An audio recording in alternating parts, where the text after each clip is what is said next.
નમસ્કાર, આપ જોઈ રહ્યા છો જીએસટીવી। હું છું કૃષ્ણા। સમાચારોની શરૂઆત કરીએ તો વડોદરા શહેરમાં વગર વરસાદે ભૂવો પડ્યો છે। શહેરના ગોરવા વિસ્તારમાં ભૂવો પડતા ટ્રક ભૂવામાં ફસાયો હતો, જે બાદ ટ્રકને ભૂવામાંથી બહાર કાઢવા જેસીબીની મદદ લેવાઈ। ગોરવા 4 રસ્તા પર ભૂવો પડતા ટ્રાફિક જામના દ્રશ્યો પણ સર્જાયા। તંત્રની નબળી કામગીરીના કારણે વાહન ચાલકો જીવના જોખમે પસાર થવા મજબૂર બન્યા હતા।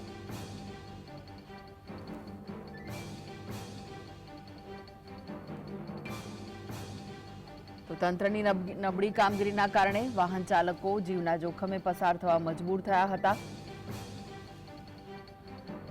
વડોદરા શહેરમાં ભૂવા પડવાનો સિલસિલો યથાવત જોવા મળી રહ્યો છે। વગર વરસાદે શહેરમાં ભૂવા પડી રહ્યા છે। તો ગોરવા વિસ્તારમાં ભૂવા પડતા ટ્રક ફસાયો હતો।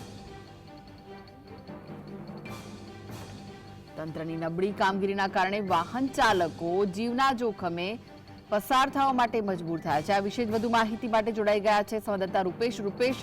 વગર વરસાદે ભૂવો પડી ગયો છે, શું વિગત છે?